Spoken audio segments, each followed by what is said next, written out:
Hi, bienvenue sur Stadiol. Aujourd'hui, on va se lancer sur une introduction à la biologie cellulaire. La cellule a été découverte pour la première fois en 1665 par le scientifique anglais Robert Hooke, qui a utilisé le terme cells en anglais pour décrire des petites chambres dans le liège qu'il a observé sous un microscope qu'il a fabriqué lui-même. En 1838, le botaniste allemand Matthias Schleiden a fait de nombreuses observations microscopiques des tissus végétaux qui étaient relativement faciles, car les cellules végétales sont clairement séparées par leurs parois cellulaires qui sont épaisses. Un an plus tard, en 1839, le célèbre physiologiste allemand Theodor Schwann, après avoir effectué des études microscopiques similaires mais sur des tissus animaux et après une conversation avec Schleiden, Schwann a réalisé que les tissus végétaux et animaux comportaient des similarités. Et donc, il a établi les bases de la théorie qui considère que les cellules sont les composants fondamentaux des plantes et des animaux. Par définition, la cellule, c'est l'unité fondamentale constituant tous les organismes vivants. Donc, les cellules sont les éléments qui constituent notre corps. Le corps possède de nombreux types de cellules, chacune étant spécialisée dans un but bien précis. Par exemple, les cellules de la peau, les cellules épithéliales, protègent la surface du corps et recouvrent les organes et les cavités corporelles à l'intérieur. Les cellules du système immunitaire défendent le corps contre les infections et les maladies. De plus, le sang et les cellules sanguines transportent les nutriments et l'oxygène dans tout le corps tout en éliminant le dioxyde de carbone. Chacun de ces types de cellules joue un rôle essentiel dans la croissance, le développement et l'entretien quotidien de l'organisme. Les cellules de tous les organismes, même ceux aussi divers que les bactéries, les oignons et les humains, partagent certaines caractéristiques fondamentales.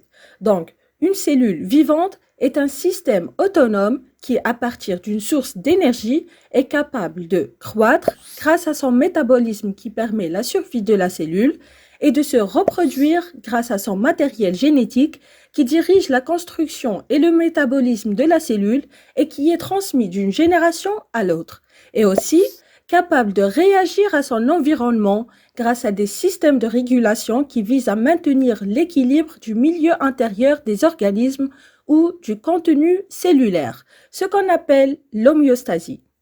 L'organisation hiérarchique allant de l'organisme vivant jusqu'à la cellule indique qu'un organisme, par exemple l'homme, est composé de plusieurs appareils ou systèmes qui sont un ensemble d'organes qui exercent la même fonction. Par exemple, le système digestif.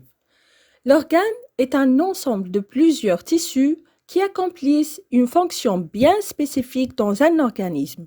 Et les tissus sont un ensemble de cellules spécialisées assurant une même fonction. Du point de vue de leur structure générale, les cellules de tous les organismes ont des points communs. Toute cellule possède un génome ou information héréditaire, une membrane plasmique qui définit la frontière entre l'intérieur et l'extérieur de la cellule, et le cytoplasme qui est la partie interne de la cellule, riche en eau où baignent tous les constituants de la cellule. Les cellules sont classées en deux groupes. Les cellules eucaryotes, dont l'organisation est complexe et qui possèdent un noyau. Ce sont les cellules des organismes pluricellulaires comme les plantes et les animaux. Et aussi des organismes unicellulaires, les protistes.